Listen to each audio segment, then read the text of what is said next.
दोस्तों तो आज के दिन मागी मीडिया लैब्स आईपीओ क्लोज हो चुका है। तो चलिए जानते हैं कि आखिरी दिन आईपीओ कितना सब्सक्राइब हुआ है और इसमें अलॉटमेंट चांसेस कैसे हैं, प्रीमियम किस प्राइस के ऊपर ट्रेड कर रहा है और इस आईपीओ से कितना प्रॉफिट होने की उम्मीद है। तो चलिए वीडियो को शुरू करते हैं। लेकिन इससे पहले कि मैं वीडियो को शुरू करूं, अगर आप इस चैनल पर पहली बार विजिट कर रहे हैं या फिर आपने चैनल अब तक सब्सक्राइब नहीं किया है तो चैनल को सब्सक्राइब कर लें और वीडियो को भी लाइक कर दें। अमागी मीडिया लैब्स आईपीओ आज के दिन क्लोज हो चुका है। लिस्टिंग इसकी 21 जनवरी को होने वाली है। फेस वैल्यू ₹5 पर शेयर है। बुकिंग प्राइस 361 है और 41 शेयर्स का लॉट रखा गया है। आईपीओ 1789 करोड़ का है, जिसमें 816 करोड़ का पोर्शन फ्रेश इशू के लिए है और 973 करोड़ का पोर्शन ऑफर फॉर सेल रखा गया है। कंपनी के बिजनेस के बारे में बात करें तो कंपनी क्लाउड बेस्ड ब्रॉडकास्ट, इसके अलावा टीवी टेक्नोलॉजी से रिलेटेड काम करती है। यानी कि जो भी शोज होता है, जो भी प्रोग्राम्स होता है, तो कंपनी उनको मैनेज करने, लॉन्च करने और उनको मोनेटाइज करने से रिलेटेड सर्विसेज देती है। तो कंपनी इंडिया के साथ ही इंडिया से बाहर भी कई सारे कंट्रीज के अंदर काम कर रही है। यानी कि जो अलग अलग देशों में कई सारे प्रोग्राम को दिखाना होता है, कई सारी जगह लाइव स्ट्रीमिंग करनी होती है, तो उसके लिए अलग अलग कंट्रीज से लाइसेंस लेना होता है। तो ये जो कंपनी है, इसने कई सारे देशों से लाइसेंस लिया हुआ है और ये कंपनी इसी के जरिए कई सारे जो मीडिया चैनल्स हैं, कई सारे जो कंटेंट्स ओनर हैं, तो उनके लिए काम करती है। यानी कि उनके प्रोग्राम को एक साथ कई सारे देशों में लाइव स्ट्रीमिंग करने का काम करती है। तो कई सारे टीवी चैनल्स हैं जिनके थ्रू इनके जो प्रोग्राम्स हैं वो प्रसारित किए जाते हैं, यानी कि ब्रॉडकास्ट किए जाते हैं।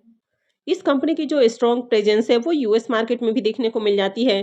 कंपनी यूएस, यूरोप और एशिया के कई सारे कंट्रीज के अंदर अपने जो प्रोग्राम है वो दिखाती है। यानी कि अभी कंपनी 100+ कंट्रीज के अंदर अपने प्रोग्राम मैनेज कर रही है। ये जो कंपनी है एक सैस कंपनी है, यानी कि न्यू एज बिजनेस इनका देखने को मिल जाता है। तो कंपनी के ओवरऑल बिजनेस को देखा जाए तो काफी अच्छा बिजनेस है और इस तरह की मार्केट में कोई दूसरी कंपनी भी नहीं है। यानी कि इनका जो बिजनेस मॉडल है ये भी यूनिक देखने को मिल जाता है और एक तरह से मार्केट में आने के बाद इनकी मोनोपोली भी देखने को मिल जाएगी। यानी कि अगर लॉन्ग टर्म के हिसाब से देखा जाए तो आने वाले समय में इस तरह की जो कंपनियां हैं ये अच्छी रिटर्न बनाकर दे सकती हैं। यानी कि बढ़िया ग्रोथ की इसमें अपॉर्चुनिटी है। हालांकि ये कोई रिकमेंडेशन नहीं है। हालांकि कंपनी के फाइनेंशियल ज़्यादा अट्रैक्टिव नहीं है। फाइनेंशियल 25 तक कंपनी लॉस में देखने को मिली है, लेकिन कंपनी का जो लॉस है वो धीरे धीरे कम हुआ है। तो ये इसमें एक प्लस पॉइंट है कि कंपनी धीरे धीरे अपने लॉस को कम कर रही है और फाइनेंशियल 26 में कंपनी लॉस से प्रॉफिट में भी आ चुकी है। कंपनी का EBITDA और नेटवर्थ भी इंक्रीज हुआ है। कंपनी का अगर रिजर्व देखें तो फाइनेंशियल 25 में कंपनी के पास 227 करोड़ का रिजर्व था। हालांकि 26 के 2 क्वार्टर में कंपनी का रिजर्व भी नेगेटिव है। कंपनी के ऊपर अभी कर्ज नहीं है, तो ये इसमें एक प्लस पॉइंट है कि कंपनी के ऊपर कर्ज नहीं है और अब ये कंपनी लॉस से प्रॉफिट में आ चुकी है।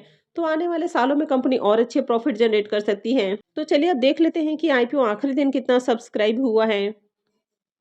आईपीओ के फाइनल डे के सब्सक्रिप्शन को देखें तो आखिरी दिन आईपीओ 30.24 टाइम्स सब्सक्राइब हुआ। क्यूआईबीज की ओर से आईपीओ को 33.13 टाइम्स सब्सक्राइब किया गया। तो आखिरी दिन क्यूआईबीज की ओर से भी थोड़ी डिमांड आती हुई देखने को मिली।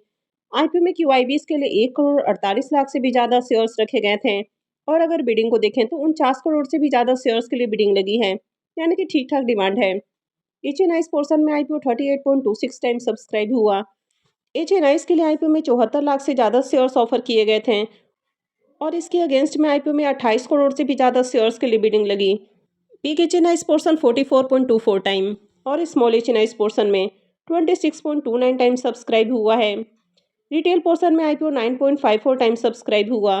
रिटेलर्स के लिए आईपीओ में 49 लाख से भी ज़्यादा शेयर्स रखे गए थे और आईपीओ में रिटेलर्स की ओर से 4 करोड़ 72 लाख से भी ज़्यादा शेयर्स के लिए बिडिंग आई है। तो आखिरी दिन देखें तो आईपीओ में 11,64,155 एप्लीकेशंस लगा है। यानी कि आखिरी दिन भी आईपीओ में बहुत अच्छी डिमांड देखने को नहीं मिली है। एवरेज एप्लीकेशंस लगा है। अगर आईपीओ में अलॉटमेंट चांसेस की बात की जाए तो रिटेल पोर्शन में आईपीओ 9 गुना से ज़्यादा सब्सक्राइब हुआ है।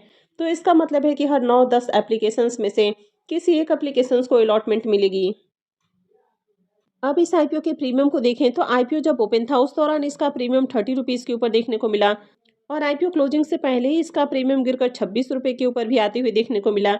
आईपीओ में 41 शेयर्स का लॉट है, तो एक लॉट से 1,066 रुपये करीब प्रॉफिट की उम्मीद है। प्रीमियम को देखें तो प्रीमियम 7% के राउंड ट्रेड कर रहा, तो ज़्यादा अट्रैक्टिव प्रीमियम नहीं है। यानी कि इस आईपीओ से बहुत अच्छी लिस्टिंग गेन के तो चांसेस नहीं है। आईपीओ में अगर आखिरी दिन देखें तो बहुत ज़्यादा एप्लीकेशंस भी नहीं लगा है। हालांकि क्यूआईबीज की ओर से देखें तो एवरेज एप्लीकेशंस लगा है। यानी कि ठीक ठाक डिमांड आती हुई देखने को मिली है। तो जिस तरह से ओवरऑल इस आईपीओ की मार्केट के अंदर डिमांड देखने को मिली है, तो आईपीओ से थोड़ा बहुत प्रॉफिट हो सकता है, बहुत बम्पर लिस्टिंग गेन के चांसेस नहीं हैं। तो आपने इस आईपीओ में अप्लाई किया है या फिर नहीं किया है, कमेंट करके ज़रूर बताएं। और आपने इस आईपीओ में लिस्टिंग गेन के लिए अप्लाई किया है या फिर आपका लॉन्ग टर्म का व्यू है। आई होप आपको वीडियो अच्छी लगी होगी। तो अगर आपने वीडियो को लाइक नहीं किया है तो वीडियो को लाइक कर दें, चैनल को भी सब्सक्राइब करके रखें। और वीडियो को अंत तक देखने के लिए आप सबका बहुत बहुत धन्यवाद।